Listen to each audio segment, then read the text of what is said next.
Good evening, everyone. Today is my 34th day of improving my communication skills. Kagsubong is the last day of our weekdays classes. Wala nagdulong. Lang. And kagina is thankfully isa lang amon naging klase. That's why pagka alas 12 nakapulit dason kami. And kagina, it's a fun class kidya ang natabo kay I'm happy for myself to be able to recite in front of the class even though hara mangyapon ang anxiety kag kakulba nga ako nababatsyagan kung gahambal kag na-realize ko kagina nga there's a lot of improvements gidya nga need ko obrahon kay if ever kay naging sitwasyon kagina samtang naga-recite ako dito ko na-realize nga hindi gali ko masyado naging sanay hindi pa ako sanay pa nga panumdom on the spot sa kung ano akong gusto ihambal kay kagina even though I did well sa pag-explain but karon lang dito na lang ibutan. But there's still a lot of improvements gidya nga need na kon obrahon. Isa na dira is to how to think on the spot gidya during recitation kag as much as possible i-relate ko siya sa topic nga gina-discuss kag maghatag sang example and also ang pinaka-effective way for me to improve my explanation skills when having a recitation is to use a method gidya kay kagina ging pinatakaan ko lang to although yes effective man to kay na-deliver ko man ang impormasyon nga gusto ko yambal but then it is not really effective kay daw galasa-lasa ako kung diin ako mauna kung ano kung unahon so kinanglan ko gid sang method sa pag-explain. Ang method nga akon ginapanumdom is atong nagligad ko pa nga gi-mention atong ang what,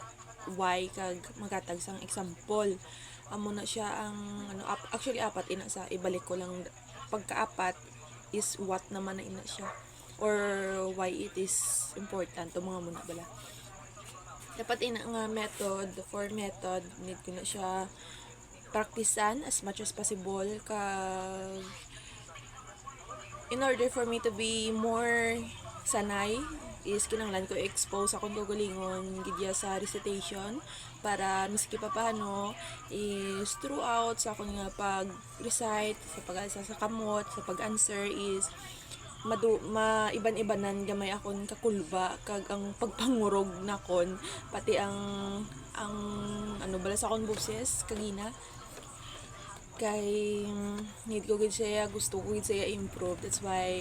hopefully mapraktisan ko ni effectively and efficiently ang 4 methods in reciting in front of the class in order for me to at least do well or perform well sa recitation kay nagbag-o nga daan ang curriculum dito sa Kapso ilaging himo zero base ang grading system which is kung zero ka sa isa ka for example may zero ikaw sa isa ka quiz or something like that is literal yung zero gidya mo grade so iban gina sa dason kag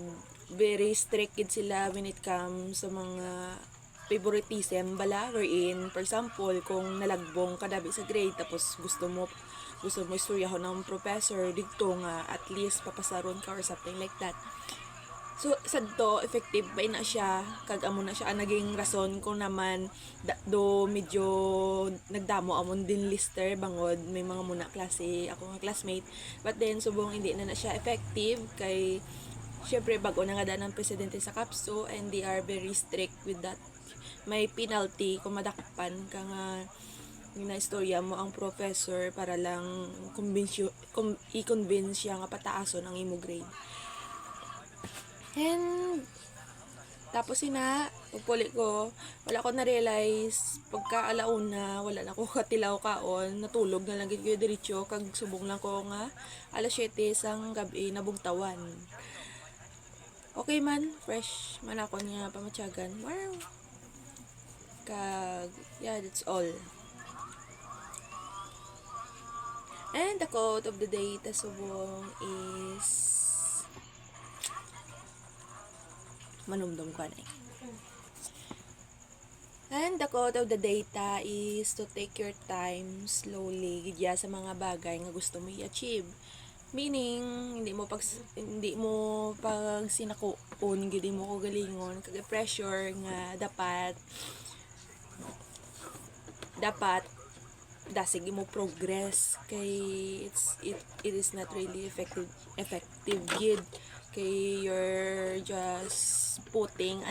unnecessary pressures in yourself kag there's a potential nga kung sige mo sinakuan mo ko galingon hindi mo ma-achieve ang result nga ang gusto mo gid kag malang-alangan ka ma-pressure ka na gani nalang-alangan ka pa kag na-realize ko na sa kagina gid during mismo sa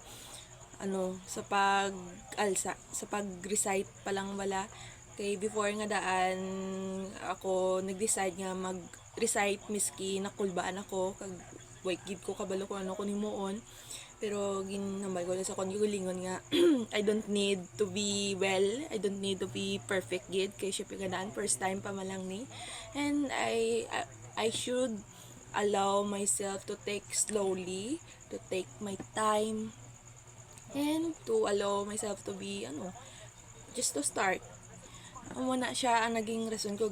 kagina pagid kung naman I urge myself and able to recite multiple times gid throughout sa discussion ni ma'am. As in, although hindi na siya very big kid para sa iban pero sa akon very big achievement kid to ya kay throughout nga dasang second year halos wala ako naging active to the point nga gusulod lang ko sa klase para magtulog lang ko kita man ko sa professor pero thankfully wala ako nila ginabadlong kag amo na dito ko na realize kung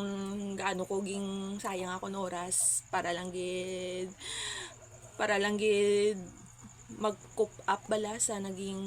failure ko sa dosang first year kay nadulaan ko sa tugana umpisa sang nagkaisa ko kados sa first year bangod sa muna nga dos sa 2.75 is hindi na ako qualified maging Latin honors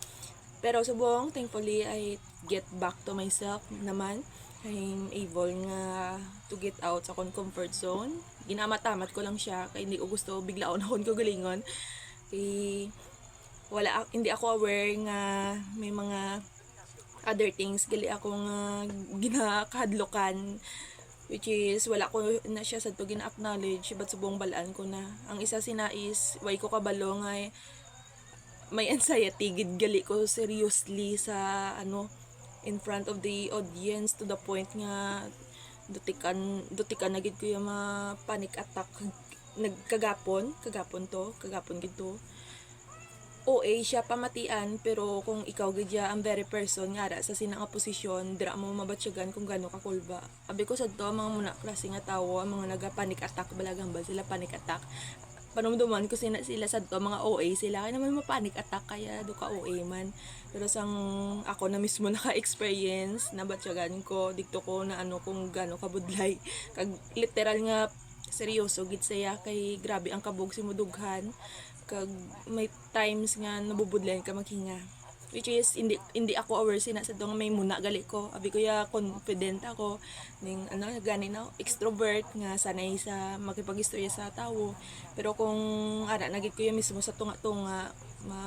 for example ma-present na dira ko na realize nga may muna gali ko nga issue gani I'm trying my best I should try my best to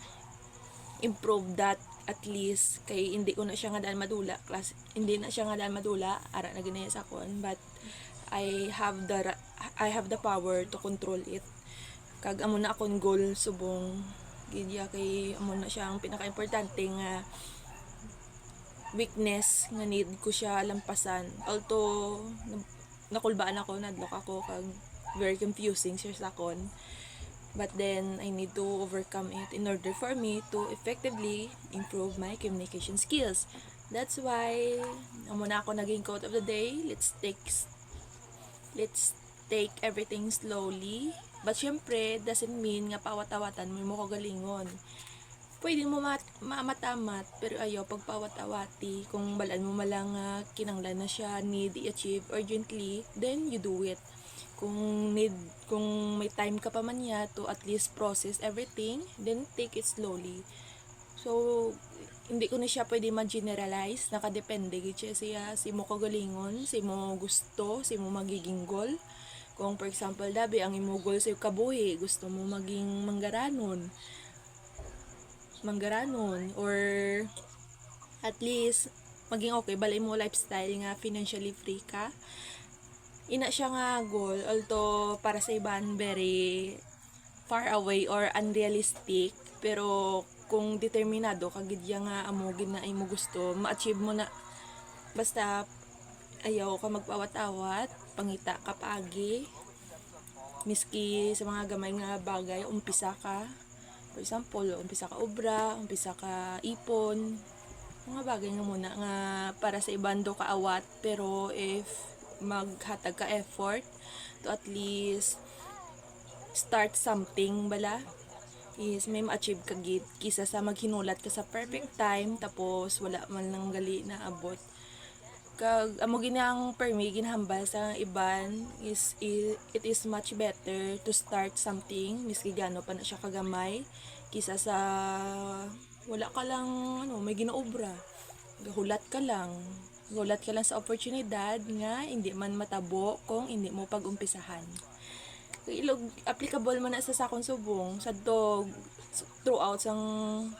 isang second year to first year in college ko gid may dream na ko nga gusto ko gid nga improve akong communication skills, but then gahulat ako sa perfect time to the point nga wala ko siya nahimo. Subong I take the courage nga at least to try something small. For example, labi sa pag-video nakon in day 1 dumduman ko gid sadto. Kag sa to nga time very confused gid ko, hindi ako preferred, wala ako kabalo sa akong ibrahon, pero gusto ko lang gid mag-umpisa. At then thankfully subong grabe ang improvements from day 1 to day 34, pila na ka days, almost a month na ni siya in consideration sa pag-umpisa ko sa muni. Kag worth it gid saya, although damo-damo setbacks kay sa tunga-tunga pa lang nga daan sa akong pag-umpisa do gusto ko na maguntat, gusto ko mag-give up kay feel ko do hindi bala worth it, do wala bala pulos. Kag amo na gani nahadlok ako kay hindi siya nga daan, hindi ako sanay nga magmuni, but then thankfully nagpadayon ako kag ari na ko subong. Although hindi pa ni siya katunga gid sa goal nga akon ginalaktan, but then thankfully I'm very thankful nga nag-umpisa ako. Kay amo man lang na nga daan ang importante, umpisa ka lang miski gano kagamay ang isa ka bagay, kay figure out mo lang dason along the way. Hindi mo need maging prepared, hindi mo need maging perfect, you don't need the perfect time. Kaya ang perfect time ya kita sina mismo ang himo. Kung saan mo gi-umpisahan, amo na siya ang perfect time. Kag ang isa pa gid guro sa pinaka is bukod sa take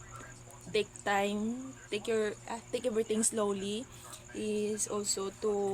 have a purpose in life. If you want to be a better person, at least in other aspect, for example in communication, comforting everyone or something like that, start within yourself, start small. Amo ni dabi ang gina-underestimate sang iban nga kung mag-start ka gamay, abi nila wala na dason pulos, pero sila kabalo nga amo na siya ang umpisa sang imo nga magiging journey in life. Kag tuod ang ila ginahambal, the first step is always the hardest. Amo gina siya pinakamabudlay. Kay syempre nga daan kaumpisa ka sinalakat kag if ikaw way ka kabalo bala, pero sure ka gid nga amo gini mo gusto, then continue lang sa paglakad and it's gonna be worth it. I think that's all for today. Limitahan ko lang din ang pag-video kay dapat 15 minutes lang at least ang time limit. And that's all for today. Michaela, please continue to be more consistent, continue to improve your